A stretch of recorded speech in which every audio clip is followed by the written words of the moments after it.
Welcome back to Who's Review. I'm Alex, I'm Fitz. and today we're here to examine the finale of Season 14. You'll notice that this entire time we have still not called it Season 1. Way too confusing. But this episode is called Empire of Death, and it's the final episode in the surprise Sutek saga. It's also the final episode exploring Ruby's parents and her origins. And it's fine. It's fine. Yeah.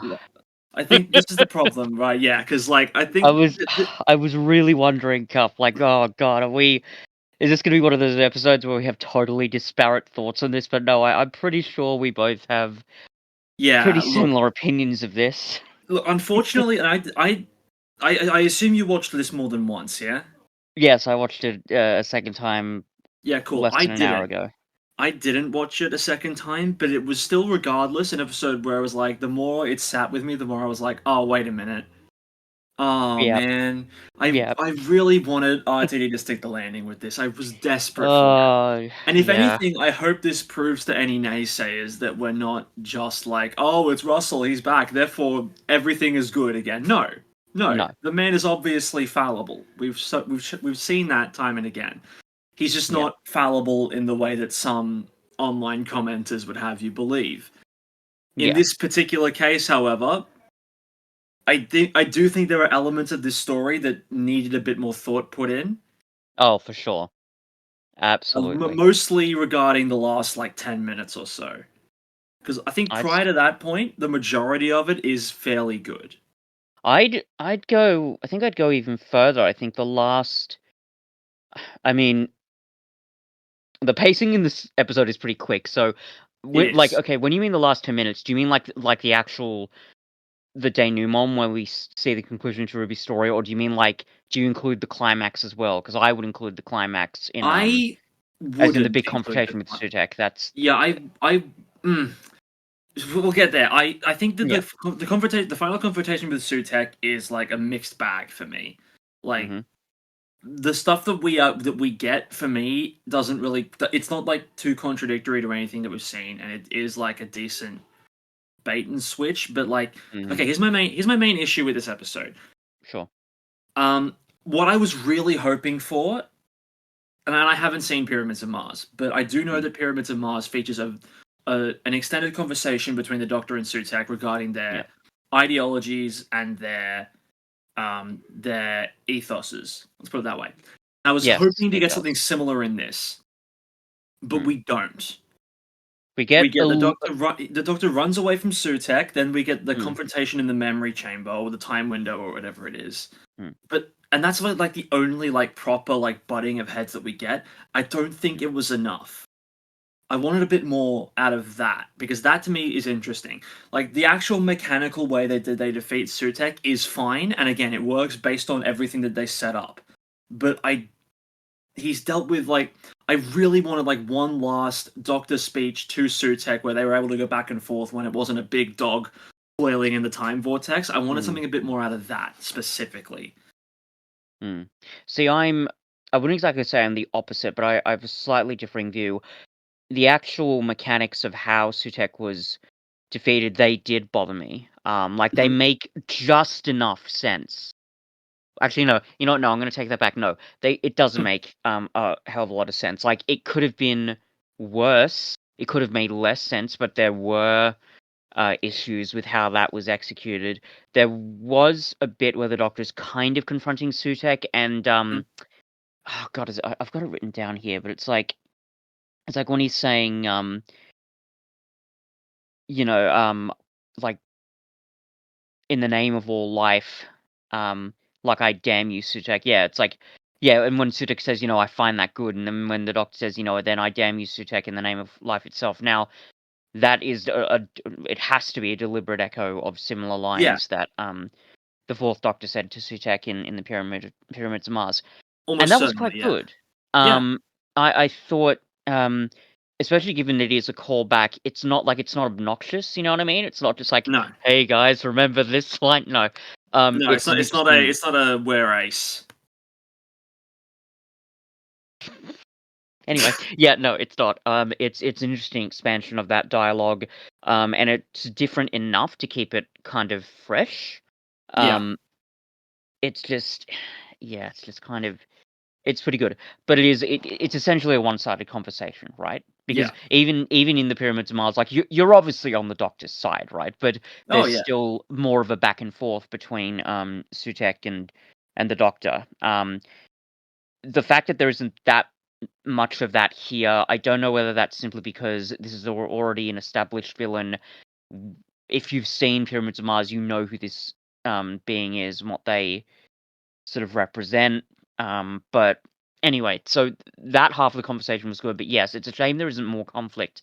Mm. Um, here's I'll expand if I can just to my biggest issue with this story, Sure. and it's represented by these Before issues. we get there, sorry, before Yeah, we yeah, get go there, ahead. I just want to flag like this is by no means the worst finale that we've had.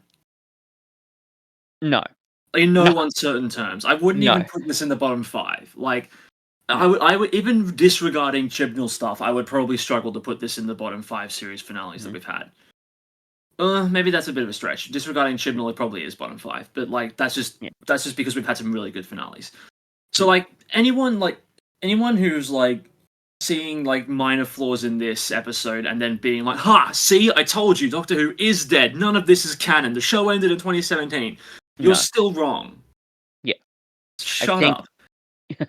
I think And it's like it's okay to not like it for various reasons, but yeah, but to straight out decree something non-canon because it's something you don't like is incredibly disrespectful to the people who do like it and to the yeah, people who put a lot of time and effort into this stuff. mm, I don't think like me and you have made it very clear we dislike the Timeless Child arc and everything yeah, surrounding it, but yeah, being an observer of the show and a uh, and someone who just like practices good media literacy, we accept that it happened.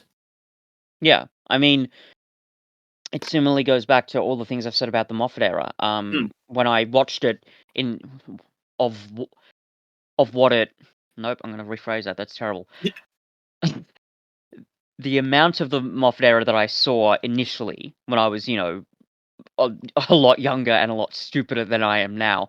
Yeah, it was frustrating enough to think for me to think, "Oh, this isn't Doctor Who anymore. What's he doing?" If it, um, but over the years, I like to think I've gained enough perspective to realize, no, it is as much a part of the show as any other areas. Yeah, I don't like it. I have a lot of issues with it, but to just straight up discount it because it's not ticking whatever boxes that happen to suit me is kind of ridiculous. So Yeah.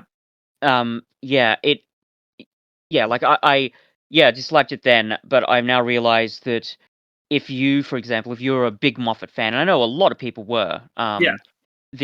granted, I think you're a bit more in touch with the modern fan base than I am, but the impression I got was that his fair era was really popular, like Yes. to a considerable degree. Um, I may profoundly disagree with sort of that sentiment of popularity, and I, as I said, have my own issues with it. But I would never, hopefully, would never turn around and say, "Oh, you like the Moffat era? Oh, well, you're just not a real fan, and you don't like the show, and you only like the show when it wasn't the show anymore." So no, that's so stupid, and Yeah. so it's so mean spirited. Like it's It is. Yeah. so I I don't. I'm at a point in my life now where I really don't respect gatekeeping all that much. No. No. Me neither. Especially like with a show like Doctor Who, it's such a stupid waste of time. Yeah. Anyway, sorry, a bit of a tangent, but the point is, yeah, you and I have had issues with the show at varying points, but we've never, I don't think, certainly not in this podcast, ever turned around and say, "Oh, yeah, that's not the show anymore." Let's just sweep that under the rug. No. Yeah. And certainly, look, as I say, I do definitely have problems with this episode. And I think the fact that it is a season finale, in a way, makes it a bit more galling. And I'll get into Yeah. No. That's. I was gonna make the same point. Like, if this was like a regular episode, I'd probably just be like, "Yeah, it's good. It's yeah, like like it's there are issues, but there's good stuff in here. But like, there is something about it being a finale that does make the flaws more pronounced. yeah, and it's not even just because we've had such great finales in the past. I mean, I Mm. know that they varied here and there, but there have been some knockout finales in modern Doctor Who. So, but even beyond that, it's just there are too many issues for it to be the climactic story for me to be comfortable with. But as I say, even with all of that, yeah, I'm not going to turn around and say that this isn't the show. Um, oh god, that's so stupid. I mean, Anyway, like, even disregarding like the fact that across 60 years the show has changed style, tone, and like theme on multiple occasions. If you're gonna like outright turn around and be like all the stories from the past 61 years that I don't like are no longer canon, you're gonna be left with like 5 years of content. yeah. I mean, yeah, basically. I it's like the second Doctor says, life depends on change and renewal, and that's Hmm. I think been at the core of what Doctor Who is. It's the reason why it's lasted so long. The Doctor Who of the 1980s is not the Doctor Who of the 2010s, but Yeah. there's a reason for that, you know. Yes. So yeah, Anyway, back to the yeah, episode discussion properly. yeah, Um, sure. I want to try and sort of take this before we deal with the stuff in the final. And I know you were about to make a point before Hmm. I went down this line of conversation, but I do want to sort of jump back a bit because I will make the point fairly yeah, soon, but please I'll go get ahead. to Yeah. it because it's a yeah. But you could you say your piece. Okay. Um, yeah, because I think that one of the strengths of the episode, at least in the first half, is Hmm. the general like dour atmosphere that is created by like the sheer magnitude of Sutek Mm. winning. Yeah. Because like yes, the moment that you see all of Unit get dusted, you know that there's going to be a reset button. Yeah, but it's Uh, still the fact that it happened, right, is yeah, and like still pretty I genuinely significant. like. I also like it was specifically the moment where we see the shot of the entire planet and there's sand everywhere. Mm. Like, and it's encroaching on Australia. Like, to me, like that obviously that was kind of like oh no, they're acknowledging Australia, I'm dead too. Like me, egotistical me. I But also it was also like the magnitude of it, like the fact that it has mm, covered the entire planet and everything is dead. It does leave you with a bit of a pit in your stomach. Like holy shit, yeah. Sutek is not fucking around here. I I actually have a slight theory about the Australia thing. Yeah. I could be wrong, but I suspect it's one of those things where the region of the Earth that the Doctor looks down on will differ depending on where in the world you're streaming the episode. Kind of like how in Oh, a lot of Disney, a lot of Pixar movies and a lot of Disney 3D movies, they'll change certain um, elements, visual elements, to that depending is on what part of the world you that's a watch it in. nice theory, but I've seen American reactors watch this episode, and Oh, okay, and it's the same part of the world. So I oh, think it's that's literally it's okay. Australia because it's like the other side of the planet from England. It's to show how Mm, far the mm. sands have swept. Yeah, okay, that makes sense. And it's also it's not like just a nebulous patch of Antarctica. It's like, oh, that's a country we recognize, and it's Yeah, yeah, okay, that makes sense. but like I did Um, go through that thought process. mm, It was the sand sweeping through unit HQ and killing random mm. personnel. Kate has that fun nod to the Brigadier where the bullets don't affect Sutek, and she goes, one of these One days. day. Yeah. Yeah, no, that was But good. I you see appreciated unit that. personnel, decaying around her, and she's giving a final speech, and I was like, wait, no, no, Kate, don't, no. And then she disappears, and I'm like, holy shit. And then the more it Yeah. goes on, I'm like, okay, no, no, okay, we're good, we're Yeah. safe. Kate's not dying, we're getting the reset button. I can't remember. Because yeah. For me, it was when I see, it was when the sands were affecting Ruby's family. Mm, For me, mm, that was the moment when I was like positive they were going to hit the reset because like we'd never got a scene where Ruby grieved them, and you'd want that yeah, if it was final. So yeah. for me, like the second Ruby's mum started to die, I was like, okay, we're getting the Yeah, reset, but yeah, like it doesn't affect, like I said, the magnitude of what Sutek is doing. yeah. And I mean, there maybe at that point there was a chance that we would see Ruby grieving her family, but I think it's still it would have been still very unlikely, especially given we kind of already saw her go through a grief process with 73 Hmm. yards, so it would be weird to chuck that into the mix. And it wasn't exactly the same kind of thing. It was, No, but there's, like, the similar, like, intense emotions sure. in that area. I don't think they would have gone for that, Mm. anyway. Yeah. And then we get the lore dump regarding what Sutek has Mm, been doing since Pyramids of Mars, and we mm, learn what's been going on. And now, we mm, theorized last week that Sutek was invited back into the world due to the Doctor invoking a superstition in Wild mm, Blue Yonder. mm, But we learn in this episode that that is not the case. And mm, in fact, what happened was uh, Sutek had clung to the TARDIS to get out of the space time tunnel that he was trapped in, yeah, and slowly regaining strength over these some thousands of years, mm, planting a vessel of himself in the form of a Susan Triad everywhere the TARDIS landed, using the TARDIS's predefined and well established ability to create lives for new things. Like we saw this in Human Nature and Family of Blood. It's the TARDIS that assigns the Doctor a new personality, character, and memories once he becomes human. mm, So mm, well done, Russell. You're using pre-established technology here. right. Um, but it's using that technology to create an avatar in the form of this one woman. Mm, Um, Eventually, over time, there are enough of these things across thousands and thousands of worlds, thousands and thousands of times, where Sutek is able to regain full strength using the Susan Triad on modern Earth, fully come back, and then use those triads to spread his dust of death across the entire planet that they're on, across the entire time that they're on, eventually encompassing all of reality, all of time and space. Good plan. Like if you're a diminutive death god, it's a pretty effective way of killing everyone in one fell swoop by using TARDIS technology. Well yeah, played. I like this plan. yeah.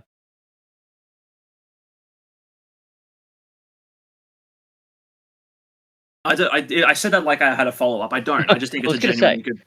I think it's a yeah. genuinely good plan, and it has spawned quite a lot of fun memes on Facebook where they've photoshopped Sutek onto the TARDIS in one of the many previous episodes that the Doctor's like the shot of all three TARDISes in Day of the Doctor and a Sutek on each one.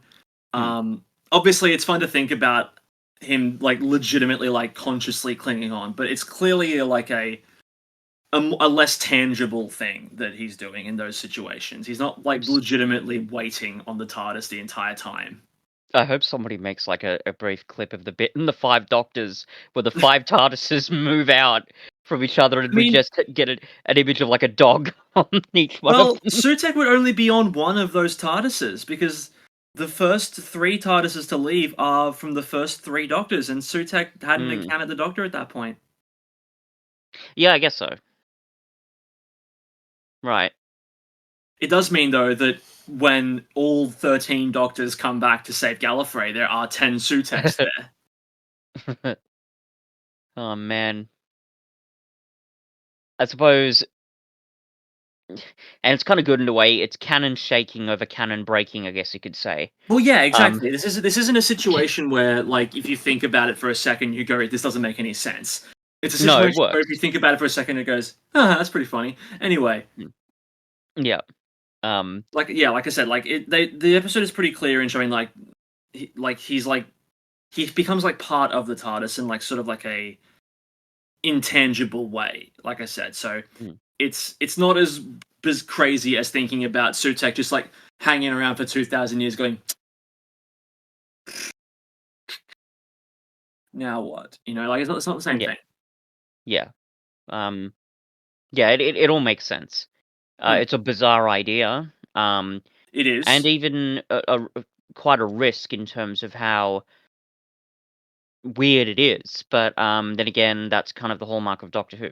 Um, Yeah, and even apart from that, like, it's one of the risks that is paying off because it still completely makes sense. yeah, and it leads to what I think is it leads to like the Doctor having to confront that all of the good that they have done by landing all these places has been rendered null and void in one fell swoop, but Mm. also it leads to him having to question, like, I am partially to blame for all this. Mm. And obviously, like, there's bigger blame on Sutek, but it is not out of character for the Doctor in this moment to go, I caused this. Yeah, And yeah. it leads to a very, like, great performance from Shooty as he's screaming out into the empty void of space. Mm. You know, just full on, like, this is the stuff that was missing from 13. I think we said it last time, we've been Mm. saying it heaps, but Jodie was never allowed to go, like, this isn't even particularly dark, but like this kind of emotional depth and range was just absent from the 13th Doctor. And I Yeah. don't think we've ever like properly discussed this either. We've only ever discussed like, oh, she wasn't allowed to go dark. But she also wasn't allowed to be like properly sad at any point either. Yeah. Like she wasn't really allowed to let anything that happened to her affect her character because she was like, like she was allowed to be a little like melancholy about Gallifrey being gone, but it never amounted to anything. It was like throwing one thing across the TARDIS console and that was it.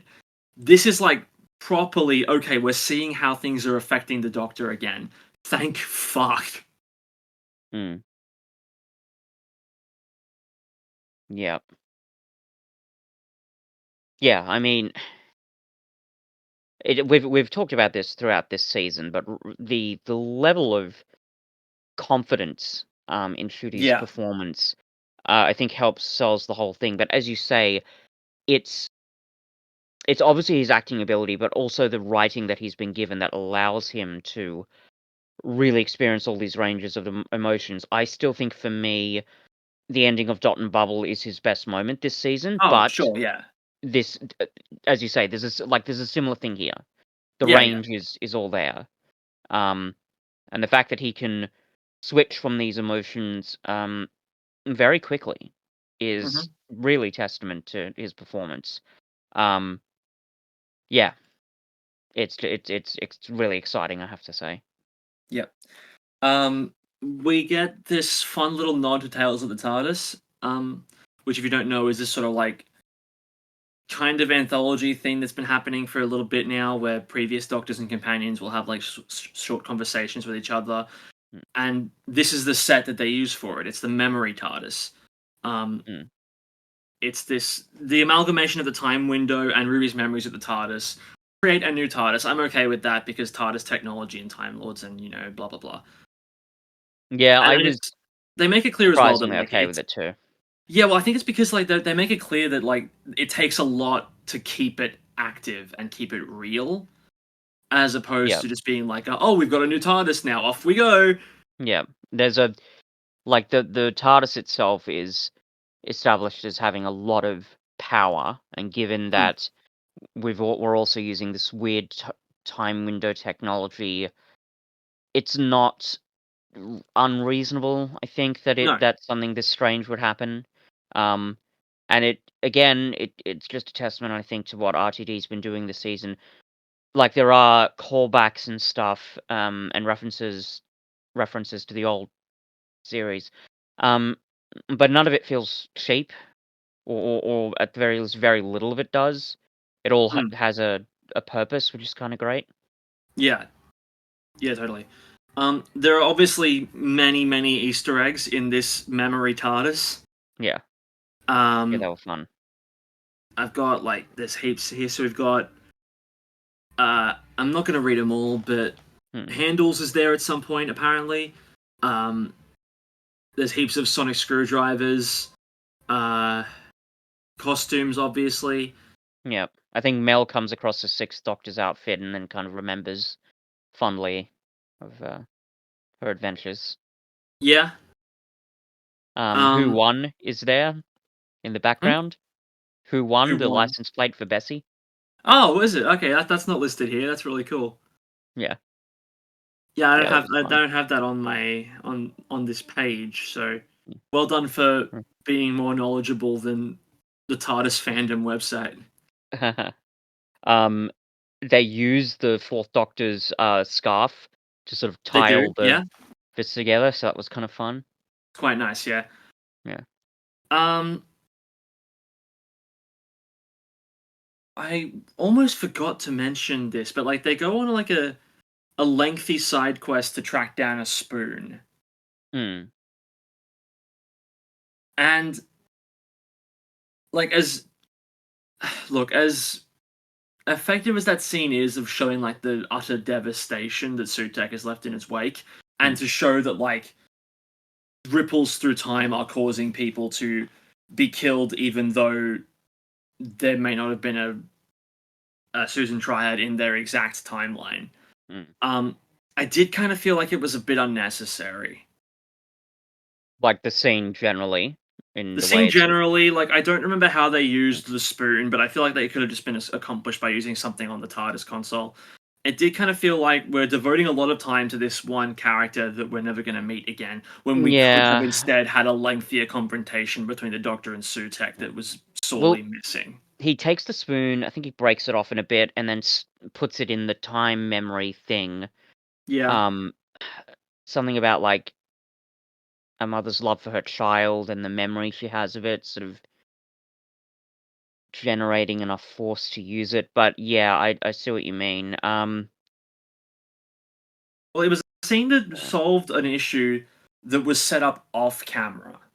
So it didn't feel mm, wholly necessary because at that point you just don't manufacture that problem in the first place. yeah, yeah, yeah. Um, yeah, I think that's pretty fair.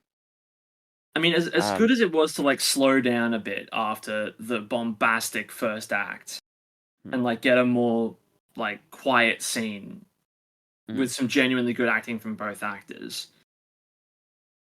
I did kind of feel like, okay, why are we? What are we doing here? We still need to spend more time with Sutek. He needs like to like he needs a bit more like. See, this is an issue. So they did release Tales from the TARDIS episode in between this and Legend of Ruby Sunday, which was essentially I don't know if you saw it, but it was briefly the 15th Doctor telling Ruby about the last time he met Sutek, and then it was like basically a 20 or so minute compilation of scenes from Pyramids of Mars. And I assume that the intent of that was to catch up a new audience as mm, to who Sutek is. yeah, yeah, So like if you're going to rely on that to do a lot of the heavy lifting, just remove the spoon subplot and give us more scenes with Sutek. yeah, yeah. Oh, I mean, well, even if you hadn't done the legwork with the Tales and the TARDIS, you'd still want more Sutek because you'd want that explanation, I suppose. So either Yeah, way, completely. yeah, is the scene does it all fit together? This kind of leads me to that big problem that I mentioned earlier. If I could get into that, unless there's anything else you want to bring up. No, go ahead, go ahead. Um, I think I could be wrong, but I think that the solution to this is actually a pretty simple, albeit big one. Hmm? I would have preferred this story to be a three-parter. Now, why do I say that? Mm, mm, There are a lot yeah, of ideas in this story. Some of them are only, how shall I put this? Potential ideas, yeah, particularly with the ending, because it is quite subversive in its own way. yeah, But even the way the story actually does work out, the fact that the enemy is sort of defeated as quickly as they are, and how the main point of uh, the denouement isn't about solving this big mystery. It's actually just about the sweetness and the sentimentality of Ruby reuniting with her mother. yeah, Those are good ideas, and yes, I'm also not even against the idea of the death dust thing being completely reversed. That that's fine. The yeah, problem is they were not given, I think, really anywhere near the amount of care and attention that they required. They got crushed into a two-part story. Um, the I'm not even, and I'm not even against the fact that the pacing in Empire of Death is pretty brisk, but it's just those really interesting, good ideas that just are not expanded upon, so that some of the story doesn't make a lot of sense, and even when it does, it feels really, really unsatisfying to me. Mhm. Yeah, like, and I mean, like, the idea of reversing the effects of the Death Dust, that makes sense, right? Because apart from the fact that there are plenty of Doctor Who stories where, the big end of the world scenario obviously gets fixed in the end, that's just kind of a staple of it. Yeah. Um, but having those characters die so early, as you said, like, there's no way that was going to be permanent, right? And I think even Sam said, like, the moment when Rose dies, for example, Yeah. that was never going to be permanent. Well, Not. that's also a good point. Like we said last time, Mm, we hope that Rose has a bigger involvement in Empire of Death, mm, but she really didn't. I don't even know if she had a speaking yeah. line. So like it is Mm. sort of like a thing of like why is she here? Look, at least, RTD didn't, engage in a bury your gaze sort of a thing, because that would have Yes, been that's highly true. unethical and distasteful, I think. I think that's a pretty Yeah. fair So like summation of yeah. it. So we might as well talk about this now. Yeah. So the Doctor hatches this plan when he discovers that the Mel that he's been traveling with is Mel created by Sutek to spy on the Doctor. Mm, Um, and it's established that he can do this because of like hair and nails are dead skin cells or whatever it is. yeah, Like and that's fine. I actually think that's a yeah, I'm kind of a not too cool idea. concerned. I'm not too concerned with like digging too deep into that. Like it's enough of an Yeah. explanation for me. But obviously, and I picked up on this before. They even revealed it in the episode, which I think is a testament to the acting. Like Mm, the moment that Mel walks away and Shooty sort of lingers, I was like, he's noticed. mm, He's noticed. yeah. So they concoct this plan to have like to essentially play up Sutek's curiosity regarding Ruby's Mm, mother in order to get Ruby close enough to him that they can attach the memory rope from Church on Ruby Road, which we know mm, has the same properties as the memory glove, mm, and then use both instruments combined. Use the dog whistle that apparently the Fourth Doctor loved to use with K9 mm, to summon the TARDIS back to him, attach mm, Sutek to the TARDIS, go into the time vortex, and then bring death to death, yeah. so that across all of time and space, the effects of the death dust are voided, essentially. Yeah.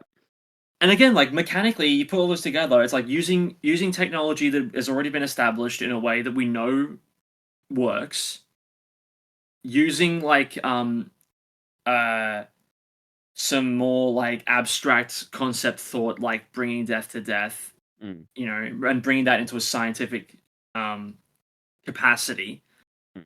Like on paper, I like this resolution, and Yeah, like, good I don't think there ideas. were I don't think there were many ways to like as a way to undo Sutek's like effect. Mm. Using Sutek himself to do it is a very Doctor thing to do. Is turn Yeah, the no, enemy's weakness against them. the theory behind it is sound. It makes a lot of sense. The problem I have, is the execution. I think for me, it's God. I hate saying this. I think it's sloppy. If I'm honest, I think it's rushed. I think there are elements of it when put into practice that don't make sense. And honestly, Cuff, with this, this big climax, and also a little bit with the very ending. Honestly, I'm having flashbacks to the end of the Star Beast. I hate to say that, but I really was. Um, I and it's just one of the things that I think I would praise this story for. I'm convinced that with all these ideas that RTD's heart is in the right place, it just doesn't. It just doesn't work in practice. I don't think there's just not enough time and attention devoted to this. In particular, like if we just want to focus on the the chaining of Sutek like a dog and dragging him back into the vortex. I struggle believing that.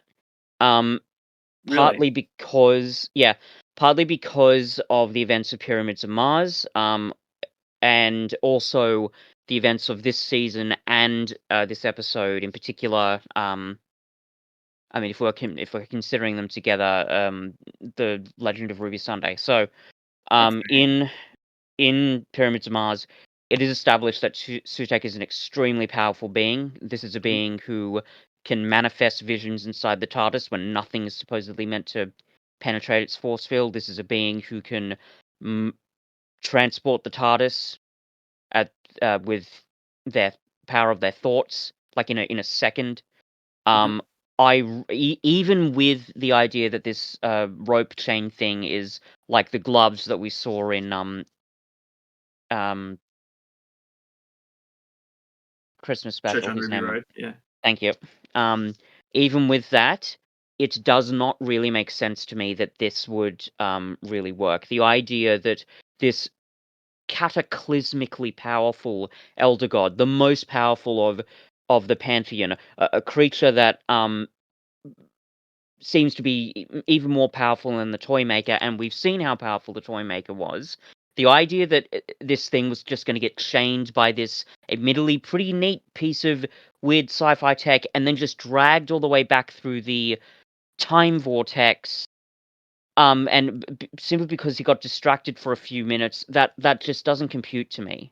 I like the idea behind it. I like how, again, I don't know if I'd say it's subversive, but how sort of quickly they deal with it, in the sense that they're obviously sort of taking advantage of Sutek's arrogance in that moment. That's great. Execution is just way too sloppy for me to ignore. There's too many questions here, I think, for me to let that slide, if I'm honest. So yeah, I agree with most of that. Do you think that once the time vortex is like absorbing Sutek's power effectively to undo what he's done, does that change anything in that point? It's a good point. Because like while it's happening, Sutek's clearly not enjoying it. And it's clearly not Sutek using the power of their own volition. In some way the time vortex is like fighting back, or at the very least, like sapping Sutek's power. Like when it gets to that point, and it's basically like undoing all the strength that he'd built up while spending thousands of years attached to the TARDIS. Does that change anything? Do you mean, is this like right before Ruby puts the chain on him? You don't mean afterwards when he's actually stuck in the time vortex again, Oh, do this is you? while this is while he's in the time vortex. Like I agree that like while they're like dragging the rope in quite an extended sequence and to attach it to the TARDIS itself, there are things that Sutek probably could have done to prevent that. But once he's in the vortex, I think that things are a bit different.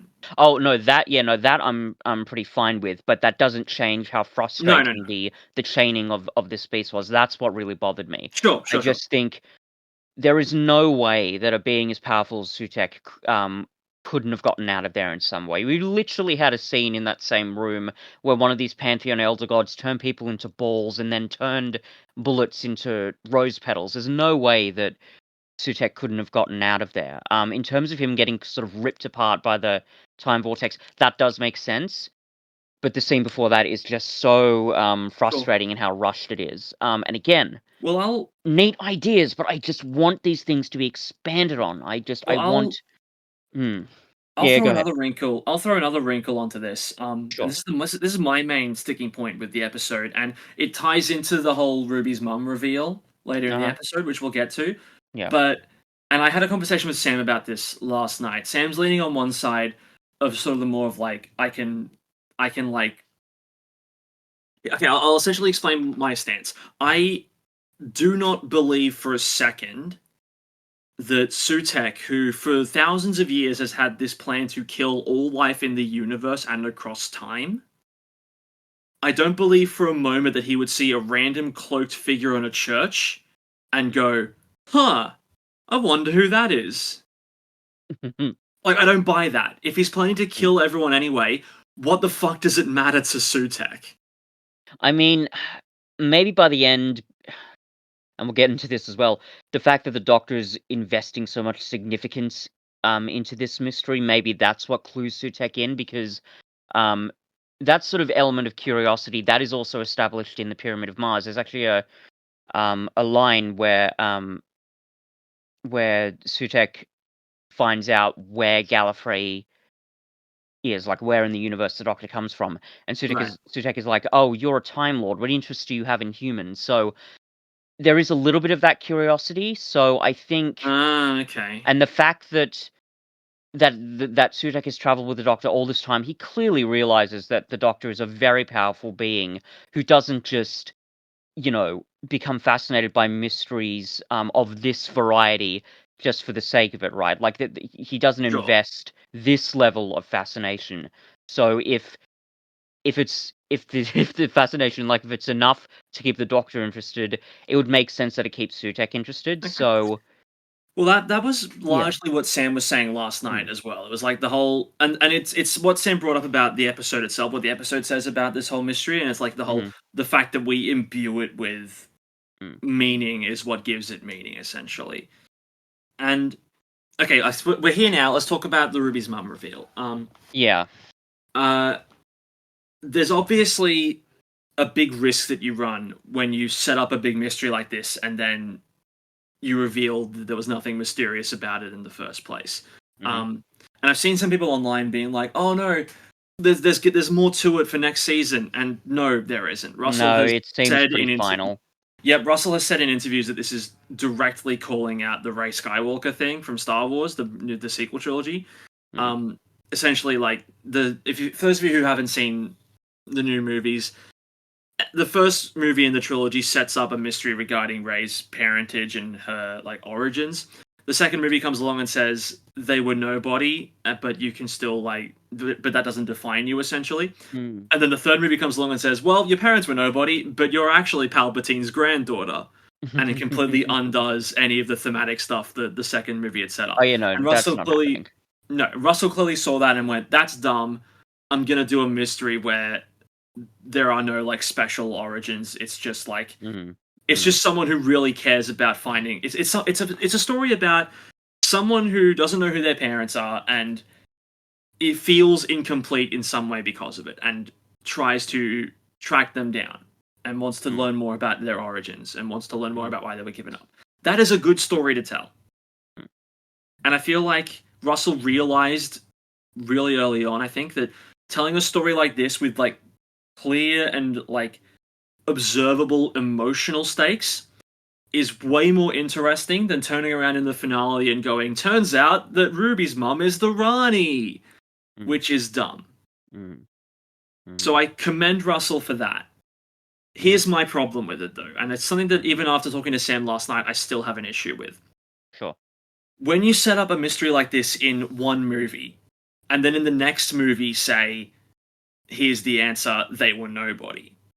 Mm, That's like even in the first Star Wars movie, they devote like at most 5 minutes of time to like the fact that Rey has doesn't know who her parents are and like mm, foggy memories of them giving her away. That's like mm, at most 5 minutes of screen time, and then in the next movie, they pay it off pretty much. Like it's not immediately; it's like towards the beginning of the third act, but they still don't devote too much time to it in that either.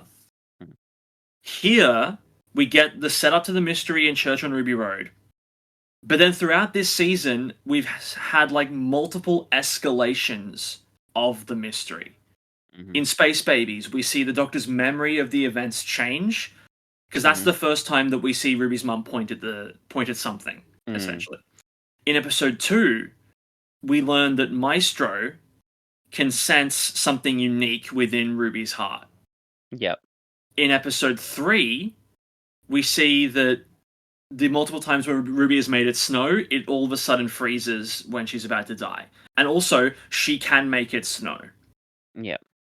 And snow inside the TARDIS, no less. Inside Which the as I've TARDIS as well. Yeah, which exactly, as I've yeah. said, with Sutek manifesting as a vision inside the TARDIS in Pyramids of Mars, we know that's a big deal, right? Yeah, That doesn't just happen.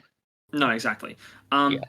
So we've had multiple times, and then also last episode as well in Legend of Ruby Sunday, we devote a long time to being like, why is your mother's face the only thing that we can't see?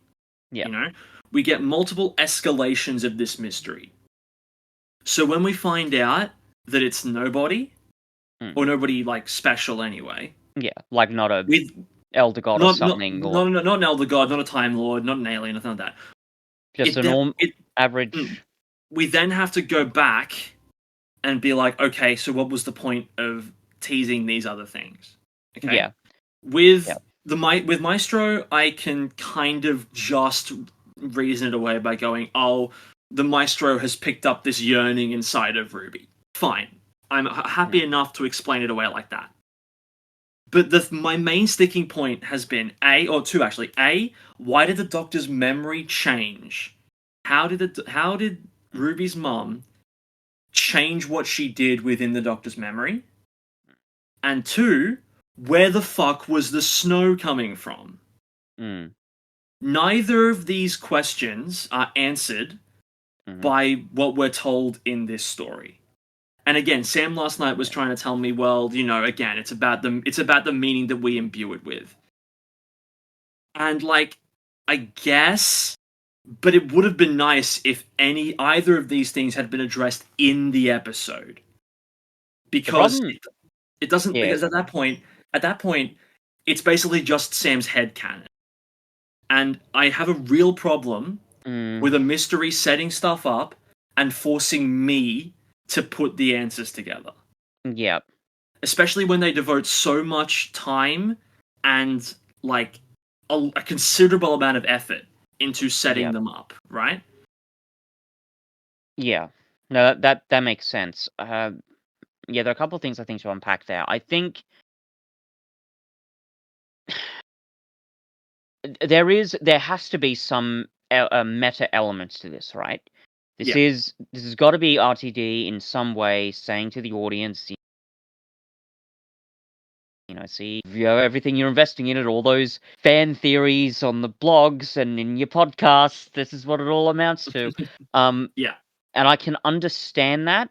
And even if RTD wanted to do that, wanted to really stick, to his guns with that idea, again, cool idea, nowhere near enough uh, effective implementation to justify it. It honestly, in a way, it kind of reminds me of the ending of Devil's Cord, where the Doctor winks at the audience, and then we get, oh, remember, Ruby, there's always a twist at the end. But it's even worse, and this ending makes that scene at the end of Devil's Cord even more worse, because it ultimately it's not an effective piece of storytelling. It's essentially, I don't know if it's quite this simple, and I really hate saying this, but it is almost as if RTD is just saying, "Look at how clever I am." Right? Now, frankly, as I've said, as I think I've said before, I had enough of that with Moffat, frankly. Yeah. And I'm not saying it's like exactly the same thing, but you know what I mean. It's like, Yeah, no, yeah. here's the twist, everybody, and it's so even on a meta level, it's very frustrating. Yeah. I don't know if I'd go so far as to say it's insulting, because I actually do really like parts of that ending. It is very sweet and not Well, yeah, in like a that. super I'm schmaltzy mainly way. like, But yeah, like, cause but it's like all of those yeah. complaints, like regarding like the explanation in the unit control room, like the actual scenes of Ruby reuniting with her family and everything after that, brilliant, Yeah, amazing, it's nice stuff. emotionally effective, well written, well scripted, well characterized. I don't have a problem with any of that. But like it's the journey to get there that I have an issue with. And Yeah. like you could reason it away as being like, okay, the snow was Sutek, who like based on the Doctor's interest is trying to get to the bottom of this, and if Sutek is able to manifest stuff in the TARDIS, then perhaps the snow is Sutek trying to like activate something in Ruby or the Doctor's memory with the snow. But Or again, maybe that's Sutek sort of luring the Doctor in, but that doesn't even make sense a lot either, because no. that's not But even established properly. yeah, but like and again, like even if that is the case, I don't know because that's just my theory. And when Yeah, you get to the it's not end of it, clarified. when you get to the end of a mystery, and this is clearly the end of the mystery, I Yeah, shouldn't have to do any of that shit. yeah. It's kind of like what I've said before about twists, right? Good twists aren't really twists, because all the information you need to make that twist believable has already been given to you. Exactly, But yeah, here and that's it the risk you run with doing a mystery reveal like this, because like you yeah, can't really drop hints that Ruby's mum isn't anyone yeah, important to the story. yeah. In Um, fact, they've been doing the exact opposite the entire time. they haven't done that. When have they done that before this episode? Like the most, like, the best defense I could say for this idea is maybe it's a part of the whole, the barriers between reality and sort of fantasy, or the barriers between this universe and other universes. Maybe there's sort of those barriers are melting ever since the Doctor, evoked the superstition at the edge of the universe. Even that kind of makes sense, but it is not integrated into this plot line anywhere near enough for it to make No. sense. And it's really frustrating. And this again is why I say I honest to God would have preferred this to be a 3-part story, because Yeah. even that meta element of saying, yes, not all mysteries are mysteries, calm down, audience, and having it just be this really sweet, lovely family reunion. I actually really like that idea. Nowhere near enough effort to make it work, and it's so frustrating seeing this. And again, this is why I'm having flashbacks to the end of the Star Beast. Like, you know what I mean, right? Like, Yeah. it's so, here's He's this it's thing. it Oh wait, it's not a he's thing because we're getting well rid of it. And it feels like at times he's being too ambitious for the amount of time that he's got. oh, easily, And absolutely, like I guess that is the debate. Like, would you rather? Because like I don't for all the massive leaps that Chibnall took, I wouldn't exactly call anything he did particularly ambitious. yeah, Like he made some big swings, but he didn't have anything to say with them, yeah. so there just They wasn't would any just ambition these, behind it. yeah. Well, yeah, it's With kind of like you said. Russell, it's like he's doing some big things with the Mm, canon and with the story and with the characters, and mm, he's trying to imbue them with as much meaning as possible. But it yeah, really feels like he's doing so for like back when the show under Chibnall, every episode was like a standardized hour-long episode. mm, It kind of feels like he's trying to write for that show and not mm, for the one that he's currently got, which is like a yeah, 45 minute. This one was 55. Oh, I yeah, guess about 50 when you factor in all the minutes of credits at the end of a Disney Plus thing. yeah. Still, it's about 10 minutes longer, I think, than the Yeah, previous. but like, Um, but I think that's the question. Like, would you rather mm, someone play too ambitious and not like stick the landing, or go low ambition and just deliver and play it nothing of safe and substantial worth? sort Yeah. of, yeah.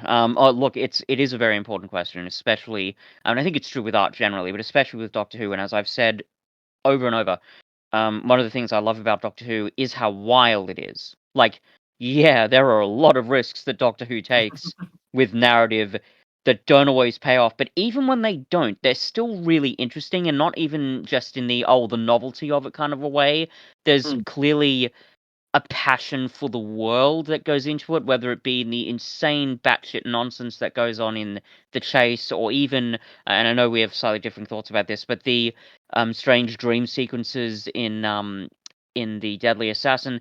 There's that core kind of passion and desire to really try and do something and even say something with these creative decisions. It's why, by comparison, as you sort of just flagged, the Timeless Child, for example, doesn't feel like those other decisions because there's no. no real depth. It's just, what a twist sort of a moment. Yeah, Um, exactly. and so even though, if you're a Doctor Who writer, you kind of, how shall I put this? You kind of conscripted into the grenade throwing business. You still put a lot of passion in those grenades, and Yeah. RTD is a grenade thrower. So is Moffat, really. In many Yeah. ways. Um, and even if none of them are landing on their targets, you get that kind of nice feeling. And that's true here, I think, on principle. As I said, I think RTD's heart is in the right place, but I just know that there is no way that this was the best way to tell the story. I have to believe that there was a more optimal way to tell it, and I think, again, the simple solution is just to make the story longer. I know that that's saying quite a bit, because 3 episodes of investment, that takes a lot, but the fact is, RTD has done something similar before. I mean, I was recently watching Turned Left, out of curiosity, and then when I Yeah. thought, oh, and then we've got these other 2 episodes, that's essentially kind of a trilogy, and it works really well there. So, one, you wonder why he couldn't have made it work similarly here, and also, um, this story has been built up to be such a big thing, especially with Sutek coming back, and all the emphasis that's given in, the Legend of Ruby Sunday, you kind of expect it to be big and epic. This is a big threat. This is not some sort of, oh no, the Daleks have got the time destructor again, or oh dear, they've got the reality bomb. No, this is like full blown end of the universe kind of scenario. That is guaranteed basically to impact the Doctor on a really intense emotional level, and we get some of that, but it's not really fulfilled. Even the moments when the Doctor is staring out into space as everything's being destroyed, great stuff. It doesn't really get brought up again that much, especially given that the whole death thing just gets reversed. So yeah, it's just not enough time and space, so to speak, devoted to it. If Would you've be got, nice. yeah, there's also one small thing while I'm just on this bit of a roll here that I want to bring up. Yeah. When do they become the monster? Can we talk about that for a minute? Because that frustrated me, right? And here's why. The emphasis in a line like that is that this is meant to be one of those big, moral conundrums that the Doctor faces, which the Doctor has faced on a number of occasions. It makes sense that he'll be like this. Yeah. What doesn't make sense to me is that he's feeling this way about Sutek in this specific moment, okay? Because this is not a Doctor Who versus the shoulder moment, right? This is not, oh, you've hurt my friend, I'm gonna get my revenge. This isn't even, oh, I know I've known you for a long time, Master, but I have to make this, big fateful decision. This is the Doctor facing a literal end of the universe scenario with an incredibly powerful Elder God who must have lived for God knows how many millions of years at this point. No, don't get me wrong. The fact that the Doctor has to become a killer again, yeah, that's dark and it needs to be emphasized. But the idea that this is the big moment, this is the, oh, I have to become the monster now, Ruby, look at what Sutek's made me. God, that just doesn't make sense to me. It just doesn't. Like, if of all the places to put this moment, why is it here?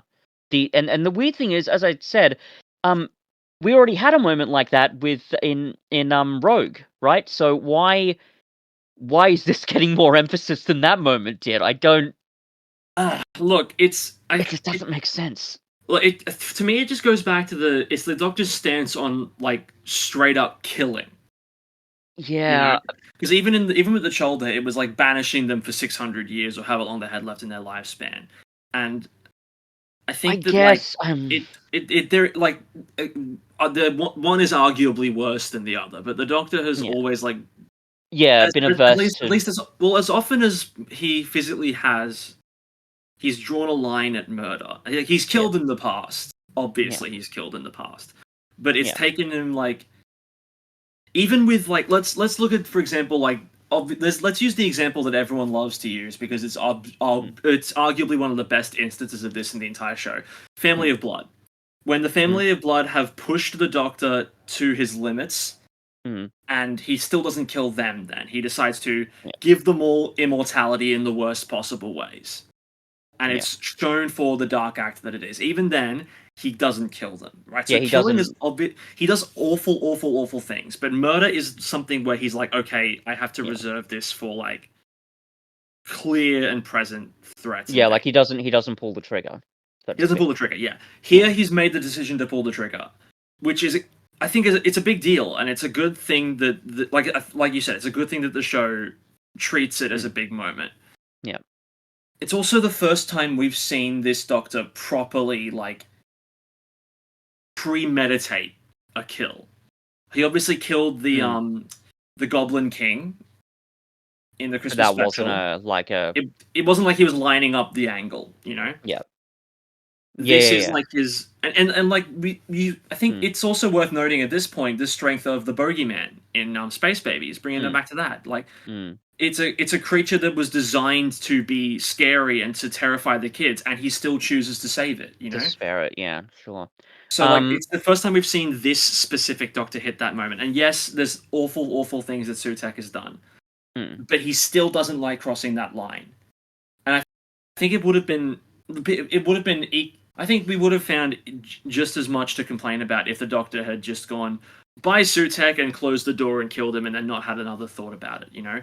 I think that the element of him actually killing Sutek, I don't think that's the issue I have. That's fine, it makes sense, but I think just the emphasis that's placed on it, because Well, it's also it's because like I think it's also like Sutek is clearly intelligent, right? yeah, yeah. Like with like proper like thoughts and ideology. He's killing like an intelligent being. This isn't like uh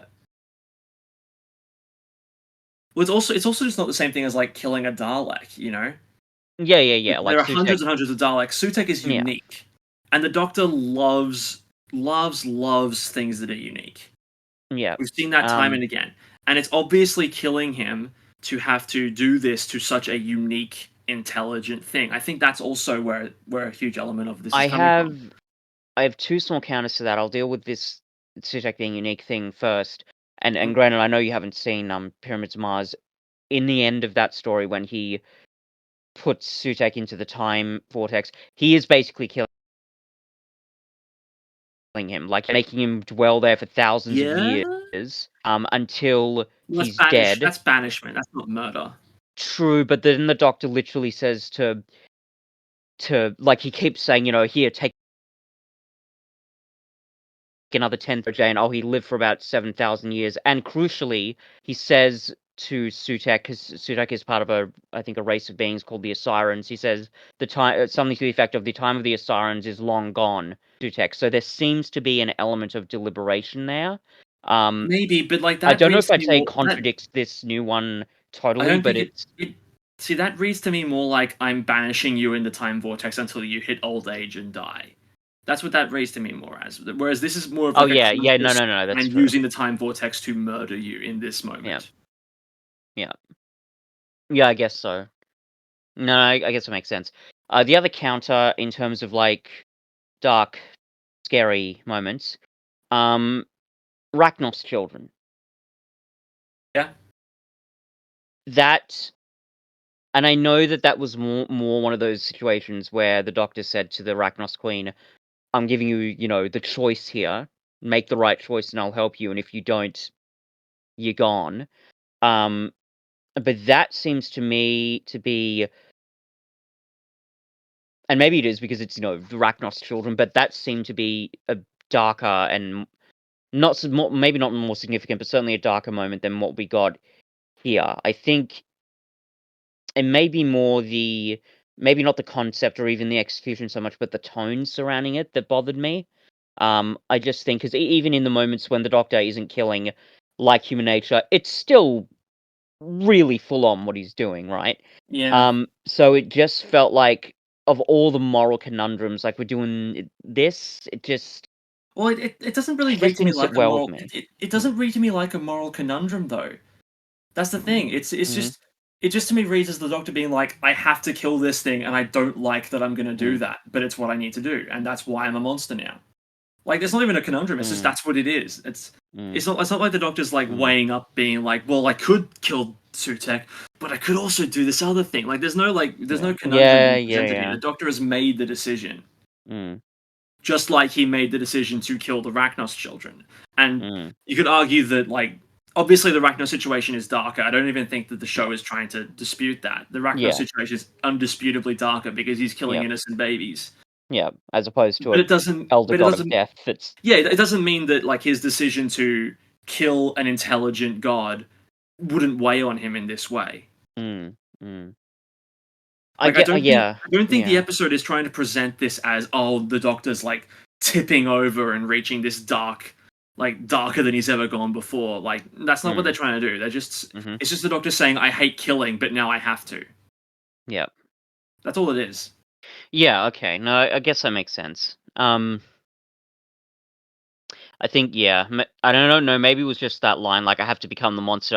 I think my initial gut reaction was like, Doctor, you you remember what you've done in your past, right? You've done some pretty questionable things. I think you're kind of past that point, aren't you? But as It's you also say, like that I think that it's may not be, also like, the point no, that they're I think trying the to do. point in that moment is also to sort of mirror Sutek, being like, you've killed heaps Mm, of things, and now I'm mm, the one that's going to do the killing. yeah. So happy now, Killing death. Sutek. That's all it is. Yeah. Yep, yep. Um. There was oh god, there was something else I wanted to Well, I want to talk mention, and about the tie-ins to 73 Yards, which yeah, yeah, it do a lot to justify that mm, story. I know we sort of ended that with being like, okay, so did it actually happen? Did it not? mm, Well, we know it happened. yeah, Ruby definitely retains a memory of it. It's interesting to learn that the TARDIS chameleon circuit, or um, whatever it's called, perception filter, mm, has that kind of like range on it. Um, yeah, but also tying it into like Ruby's like repressed memories from that mm, into Roger Ap Gwilliam, or whatever his name was, mm, with then tying that into the Doctor being like, oh, he did some awful things, and he also introduced like mandatory DNA testing. That's mm, how we're gonna find your mum. mm. That's one of those. That was one of those situations where I was like, okay, I see the cyclical nature of that. You've put the work in, RTD. Yeah, no, Good, that was well good. done. This really Yeah, no, I works, like and that. that reminded me of the best moments of classic RTD's first era, Mm, where like he was just an expert in tying back loose threads from like previous seasons even into one storyline. That's the moment in this episode where I was like, oh yes, this really reminds me of that.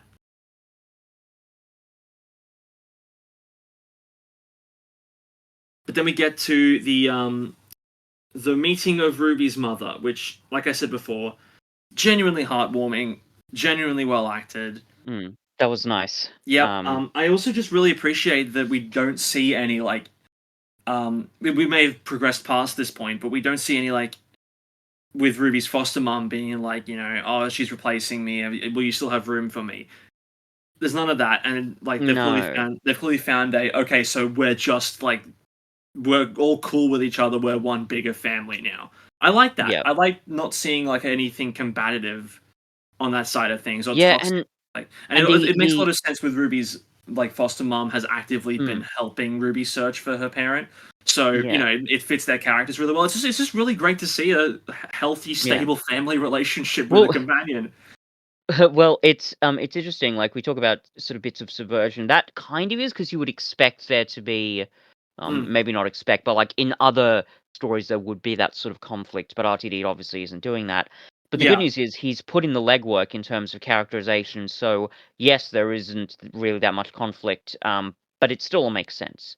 yeah, Um, and I think that's one of the things I appreciate about it is that it is a very sentimental ending, but it really does feel the sentiment itself actually really feels earned. It doesn't yeah. feel cheap in any way. So that the ending it is actually really really quite beautiful. Bolstered by these really marvelous performances. Yeah. Um, I was surprised like how well that all that whole section kind of fitted together. Um, Yeah, completely. even if I didn't think the whole oh it's not an actual twisted at the end. I did even if that didn't work out. Like Mm. the scenes themselves of those exchanges between Ruby and her mother, and Ruby and her mother and her family, that was quite nice, I thought.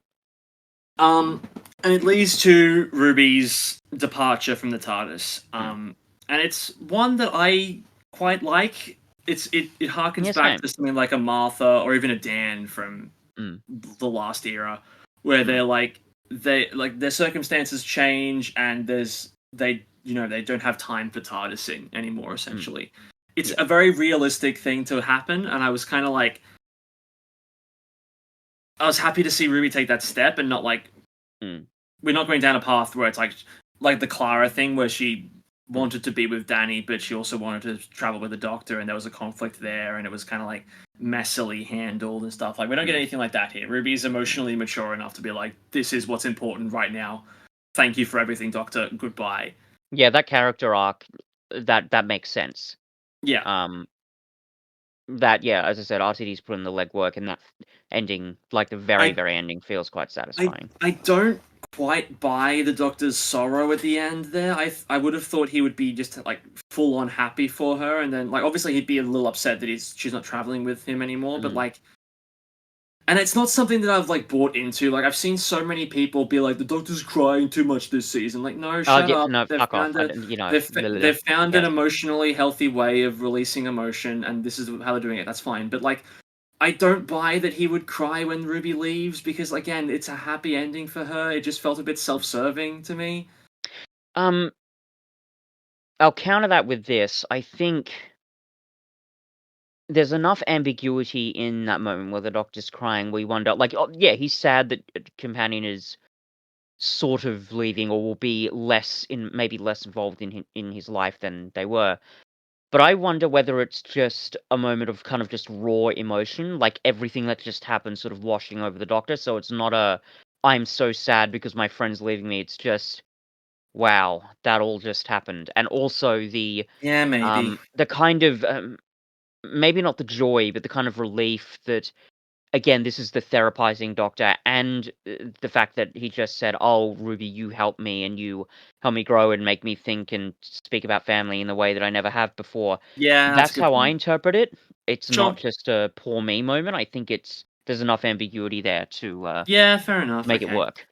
Um, yeah. Lord. There are a couple of other things I want to mention, unless you want to bring in anything else. Well, it was just pointing out, like, we know that this isn't the end of Ruby. Yeah. She's filmed for season 15. Hmm.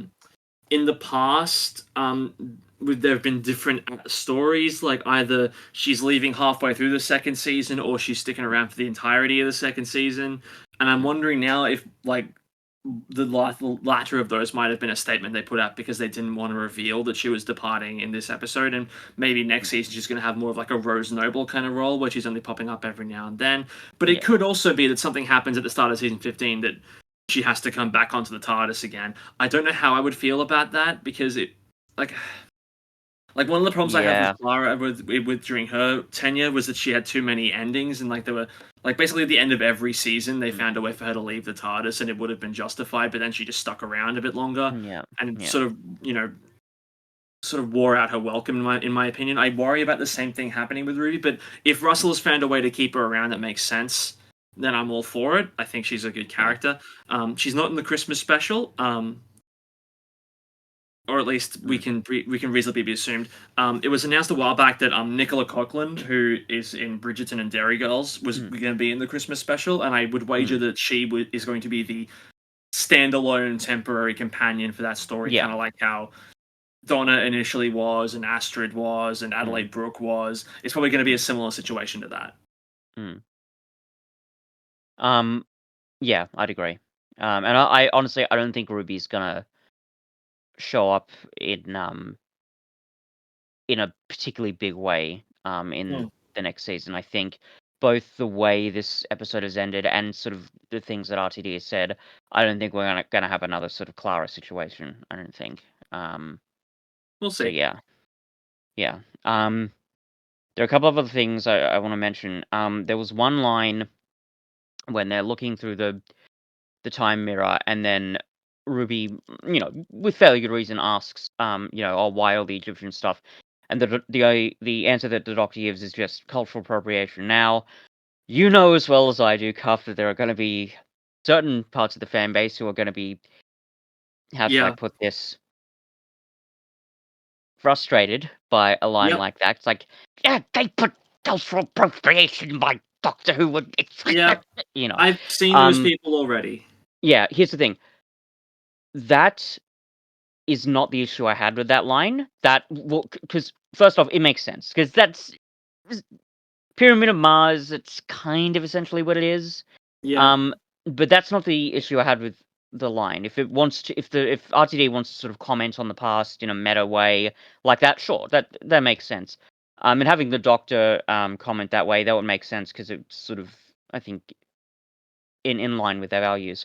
The problem I had with that line is just how quickly that question is answered and not really explored. I know it's a smaller thing, but this kind of goes back to what I said about the episode being longer. If it was, we could have gotten more of an explanation there, maybe, because the question of, yeah, why is Sutek sort of manifesting on Earth as, this Egyptian death god? That is an interesting question. So that stuck out to me. But yeah, like the reference to cultural appropriation, that is Like, if that's the detail you're focusing on in this episode, and you're thinking, yeah, this is the worst thing that's ever happened in Doctor Who history, I don't know what to fucking tell you. It's like, yes, one line of regarding cultural appropriation from the Doctor. Yes, I'm sure that's literally the worst thing that's ever Yeah, happened I know. in the 60 odd years of Doctor Who. You know, it's ridiculous. But Yeah, yes, I thought. I've got an interesting story to show you called "The Talons of Wen Chiang," and then you can tell me if the Doctor commenting on cultural appropriation is a bad thing or not. Oh God, you know that Talons of Wang Xiang is worse than that, right? Oh Y- yes, yeah, like it's. Oh God. I don't know. I don't know. Probably look at that story one day, but God, we're gonna have to really brace ourselves. yeah, Cause man. Anyway, that's a whole other yeah. story, which we'll Hmm. probably get to at some point. But the point is, yes. I mean, the line, like the actual line itself. No, it's not the problem. It's more, I think, for me, it's like, oh, there's an opportunity there. I want more here, but it just gets kind of glossed over, I guess. But again, that just goes to the issue I have with the whole story. I wish this was longer. I wish all of Yeah, these ideas could have been teased out much more thoroughly. Another thing I want to go back to, you said of all the sort of contradictions about the mystery of Ruby Sunday that you found the most sort of palatable was Maestro sort of looking into Ruby's heart and seeing the yeah, mystery sort of that way. I'd actually kind of disagree there because the way I see it, um, so Maestro is one of the Pantheon. They can control music.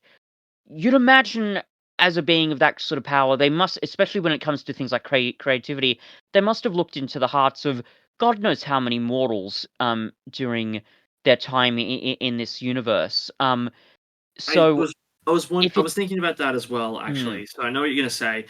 Like we don't get any evidence that Maestro has been this one on one with any of the other people back yeah, in or that 1963 or fascinated whenever it was. specifically, yeah, Well, also like based on what we see of like the world of the Devil's Chord, it seems like Maestro is like more like casting an aura rather than mm, like going to each person individually and being like, no music, no music, new music, I'm gonna eat you up. mm, mm, We do see her eat up one old lady, and I guess that old lady didn't have missing parents. mm. Um, so yeah, I can. That's how I can reason it away. Because Sure, like, okay, I don't think that Maestro is like actively saying, "Oh, you're the only person I've ever met that didn't know who mm, their mother was." That's not what yeah, she's saying. She's saying, "Oh, now or that that I'm there's close to you, yeah, oh, hang on, what's this? I haven't like yeah, of the people that I've like had personal interaction with. There's that one music teacher from the 20s, and mm, then the old lady playing piano in her room. Those are the only mm, people we actively see her like mm, deal with personally. mm. So that's how I can reason it Yeah, away. I guess so. I just think even beyond the individuals we see them interact with, like because basically it's implied that Maestro as a pantheon elder god has kind of been around the block, so to speak. So I imagine Well, if hang they're on. No, focusing on Ruby in a specific way, it must be because there's something has wacky it and though? supernatural going on. No, is that the implication? Because what I get from that story is that Maestro has been trapped in this other nethersphere until the Toymaker was banished, and then got unleashed on 1920s. That was my interpretation of it anyway, right? Because the I whole guess reason that so, she was but able to escape is because the Doctor dealt with her father, as it were. I guess, but I suppose, but I don't know. Maybe I'm assuming a lot here, but Yeah, I think you're maybe I'm equating assuming like there's like a backstory yeah, I or a think you're whole other equating. universe that the Pantheon existed in before. Hmm. That's probably just my wacky fantasy brain going I off there. think it But is. I think yeah, you're imbuing enough too much backstory on yeah, Maestro in this moment. yeah. And I mean, like them having backstory, it would make sense, I guess. But that's not really explored a Sure. lot, I suppose. The Yeah. other thing I was thinking of, though, as a point of comparison, before I watched the episode Turn Left, I'd watched a video because it on YouTube. It's just called, when Doctor Who's continuity is on point, The Trickster, and Yeah. Yeah. you Yeah. see different scenes of the Trickster in Sarah Jane Adventures. And it's funny, I actually made a reference to the God Hand from Berserk in our previous episode. But the Trickster, in a way, is weirdly similar to the God Hand, because similar to the God Hand, the Trickster comes to people when they're at their most desperate and offers them a sort of Faustian kind of deal that you see in the Sarah Jane Adventures. Mhm. I mean, I won't go into detail without too much because we just don't have the time, but that's sort of similar. So I thought that these pantheon gods have the ability to, look inside human hearts, I guess, and to see their desires and, you know, the way circumstances, I guess, swirl around them. So Mhm. maybe I was just assuming that Maestro had that ability and had already done that. So that was my Sure. thought. It's like, oh, well, if the Pantheon can do this anyway, clearly something special about Ruby that these other individuals, aren't special. But as you say, that could just be me imagining too much. A little bit frustrating that either way there's not enough clarity on these issues No, to yeah, say exactly, one way yeah. or the other. But yes, as you say, I may be just overanalyzing it, I suppose. Um, Um, there's one last thing I want to touch on before we do any rankings. sure. Um, and let's talk about the Mrs. Flood of it all. Oh yeah. So this is a mystery box that has been left open. Mm, Um, doesn't seem to be related to Sutek. At the very least, seems aware of his presence, but like yeah. she's disappointed when he's killing her, and she's like, "I had Yeah. such plans," um, Yeah. which is interesting. And then obviously she sees us off at the end of the episode, and she seems to have knowledge of the Doctor's future in some way. At this point, Mm. it's looking less likely that she's part of the Pantheon. I think she's some other Yeah. unrelated Something thing. else, but yeah, I think so too. Um, it's also like a really easy way to get Ruby back into the story because she still lives next to Mrs. Flood. Yeah. Yeah. So that's probably how it's going to happen. Yeah. Um, Hmm. yeah. So it's good to know that, like, and I would have been a bit annoyed if Mrs. Flood had been resolved in this episode as well because it Yeah, would I would feel have a been bit too. too like we're resolving too much too quickly. In terms Yeah. of what we still have to figure out, in terms of what RTD is set up anyway, there's Mrs. Yeah. Flood. We got to Hmm. get Rogue back, but we also still haven't found out who Beep the Meep's boss is. Mm. Yeah, that's interesting. Um, because Beep the Meep never used a phrase like the one who waits, right? He just meant like the big guy or something like that.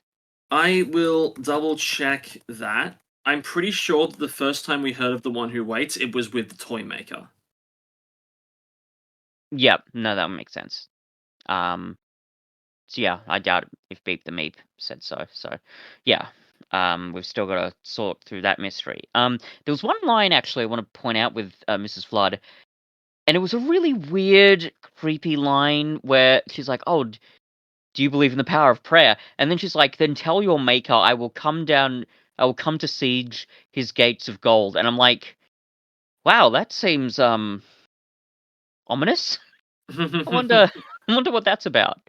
Um, I found the line in the Star Beast. ah, So as the Meep is being taken away by the Wrath Warriors, they say, "Oh, I will escape and have my revenge. So you beware, Doctor, because there's one more thing. A creature with two hearts is such a rare thing. Just wait till I tell the boss." yeah, okay, yeah. So So it's a definitely seems unrelated to Sutek. yeah, sure. Um, Bit of clever RTD misdirection there, I guess. But I guess so. I um, mean, at the very least, it's yeah, something interesting. It's something that people seem to have forgotten about in the yeah, midst of all this Susan Twist Sutek stuff. So I'm yeah, excited for that to come back in a different way yeah. later on. Same. I think it'll be interesting. But yeah, that Yeah. line from Mrs. Flood that really that chilled me quite a bit. It's like, oh, Hmm, what's going on there, I folks? guess we'll find out. That really does seem quite ominous. I think the last thing I'll say here, and I have sort of explored this Yeah. previously with this podcast, but I think one of the things that did annoy me was Sutek again is built up to be this massive force, and given all the powerful beings and forces the Doctor's come across, including Satan himself, I was expecting much more in terms of the conflict and in terms of how Sutek interacts with the world. And even though I don't mind the, reversing all of death and bringing all these characters back, I still wanted it there to be a bit more of a permanent impact. It was, even thematically, this conflict was built up so much. To have it resolved so thoroughly and so quickly, it just, on a visceral level, it just left me very unsatisfied. Let's put it that way. I don't know if I don't think I felt that. I think the Mm, difference with because we've had the Beast in the show already. yeah. I think the difference between the two is that in the Impossible Planet, we were actively watching the Beast's plan play out in real time, Mm. whereas with Sutek, they'd already won. I guess so. But maybe even that's the thing. Maybe I wanted to see more of like the plan, Maybe, yeah. just existing longer with this character and seeing more thoroughly how they impacted the universe. Because like you have that one sort of throwaway scene where we see the Doctor interact with somebody who's clearly been affected, and it makes sense. But as you said, it doesn't. That scene doesn't even really fit into the rest of the narrative that well. So No. if they were going to do that, then maybe just expand it. Maybe do more. Maybe the Doctor visits more planets or something like that. So yeah, I think that was my main thought behind it. It was Sure. yeah. I think what I would have liked to have seen Mm, actually is because I think what a big problem we have with the episode is that Sutek is very passive. In so much as they're mm, just sort of like waiting for the Doctor to come to them. I would have actually preferred to have seen like the Doctor in the memory TARDIS chasing down the answers surrounding Ruby and Sutek actively pursuing them and yeah. sort of like the chase 2.0 Yeah, effectively. yeah, I think I would have yeah, preferred to see that as opposed to Sutek just happily sitting in unit headquarters while yeah, Mel at the right moment reveals yeah. herself. I think that I would have preferred something like that. And even then, like, it does make sense that Sutek wouldn't have to move around a lot. Not Yeah, just because in the Pyramid of Mars he was paralyzed, but again, he's a very powerful being. But again, the impact of that power, you want to see more of it, I guess. Whereas yeah, because like here, we see Harbinger take control of the TARDIS and then like do nothing with it. yeah, um, yeah, it just for all the build up this episode had, and it had a lot, both in terms of a broader season arc and in that episode. It just left me feeling unsatisfied in a number of areas. Like Hmm. even actually, well, yeah, maybe even especially as if we're considering both of these episodes together, Well, right? actually, I'm actually going to rank these separately because Oh, okay. like I think that the promise of like the build up in Legend of Ruby Sunday is still really rather good, and the reveal Mm. itself is really great. Yep. And I think that Empire of Death is the problem child here. So Oh, what for I'm gonna sure. do is I'm gonna give Legend of Ruby Sunday an 8, and I'm gonna give Empire of Death a 5.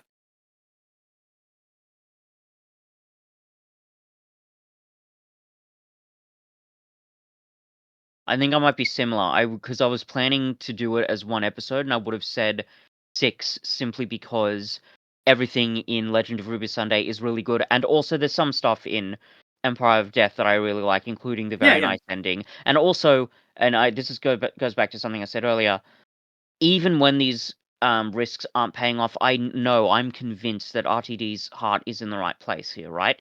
Like yeah, you feel like there's the obviously the passion, but there's a real genuine attempt to think these ideas through. It just didn't quite come out the way that I don't know they could have, I guess. Um, yeah, but I think yeah, we probably should if you want to take them as separately. And that your reasoning is actually a pretty sound one. I think we both should probably do that just to keep the scoring yeah. consistent. So yeah, I agree. I think I'm gonna go with um 8 for Legend of Ruby Sunday and a 5 for Empire of Death. Which Cool. again It's a shame. kind of sucks given that Yeah. it's again a finale, but you know, c'est la vie. Well, one last time, let's turn to our predictions. Ah Uh, yes. I don't think I can give you those 10,000 points for Ruby being a messianic figure because, well, she No. isn't. No. So that leaves your final total for the season at 1,250 points. Cool. Moving over to me, Mhm. there was no surprise reveal of the Master, so Mhm. I'm gonna deny myself those points. The only other Sure. prediction I still have open is major character death in the finale. I'm gonna leave this entirely in your hands. There Okay. was a major character death. At no point does the prediction say permanent. Now, you can Mm, interpret that as mm, being, well, the mm, subtext of the prediction mm, is it mm, needed to be permanent, and I would accept that. Like, as a stickler for the rules, I would willingly accept that. I mm, would also, before you say anything, just point out that you're mm. currently 1,250 points ahead of me, and even if you give me this, I will not be close. So, how much are you willing to square with your rules lawyer and your conscience when you make this final decision? Yeah, it's a good question. And I again, will like, admit, you can feel free to say yeah. no, you don't get it, and I would happily accept it. Look, It just might not reflect too great on you. gee, thanks, Cuff. Uh, yeah. Okay. Anyway. So I will admit I'm slightly torn, mainly because and correct me if I'm wrong. I could easily just be misremembering this. Hmm? From our conversation in our predictions episode, I remember either me or you, somebody saying or clarifying that when you meant character death, that it was permanent. So that it would, in order for it to qualify, it couldn't just be oh, really bad thing's gonna happen, and then oops, it's all gotten reversed, as I sometimes couldn't happens in possibly Doctor Who. comment. Mhm. I don't have the tapes. Where are the receipts, Scuff? No, I'm joking. No, in all seriousness though, look. It sounds like you're leaning towards denying me the points. No, no, I'm gonna give them to you. I'll give them Really? to Okay, I probably wouldn't have, but it's good that I was able to guilt you into this. you. Um, Jesus Christ. so the final scores are 700 for me, 1,250 for you. It's good to know that even if without those 500 points from the Mrs. Flood thing, you still would have beaten me, but it would have been a lot closer. And I'm a merciful judge, Cuff. Yes, you are. I'll keep that in mind for future seasons that we do this. You know I Um, love you. so that brings us to the end of. Oh yeah, I love you too. So that brings Oh, us to. thank you. I was stuck. I was like, it was like, like when you put like on looking in a computer when you put in like a queuing up like order of operations and stuff. I was still in like result wrap up the episode queue, and the update for like respond to that hadn't quite gotten through that You're yet. having a delayed reaction. Yeah, I was just trying to push through that thing of like, no, don't do it in order. Address this first, and then come back to Yeah. your duties. Oh dear. So we've hit the end of a season of the show. Overall, I think it was a strong season. It's a shame about the finale. I wish it was Mm. a stronger end, but even without that, I thoroughly enjoyed most of this season. Yeah, it's Um, been fantastic. yeah, and I'm Um, really looking forward to more of this show in about 6 months when we have our Christmas special. yep, and I think when all is said and done, Doctor Who's back. It And is it's back, yeah. awesome that it's back. Mhm. Thank goodness. Speaking of back, we won't be next week. We're going to be taking a short break from uploads Mhm. while one of us gets some life affairs in order. Spoiler alert, it's me. Um, we'll probably be back around the in about a month or so, maybe a little bit longer, but I want Mm. to roughly say in about a month we'll be back with regular uploads, and we'll be back to our regular schedule. Next time on Two Who's Review, we will be reviewing the Lazarus Experiment. It's been a long time coming, Mm. and I'm so deathly curious. I haven't actually watched this one yet, or rewatched it, so Mm. I have no idea how well it holds up. I know how well the effects hold up, which is not. Mhm. Mm. So, Well, but the we'll see. special makeup effects of the older Lazarus were pretty good, but the CGI wasn't. We'll see. Anyway, But until then, I'm Alex, I'm Fitz. and we're back. Doctor Who is Who's back? back. I It's back. find that good.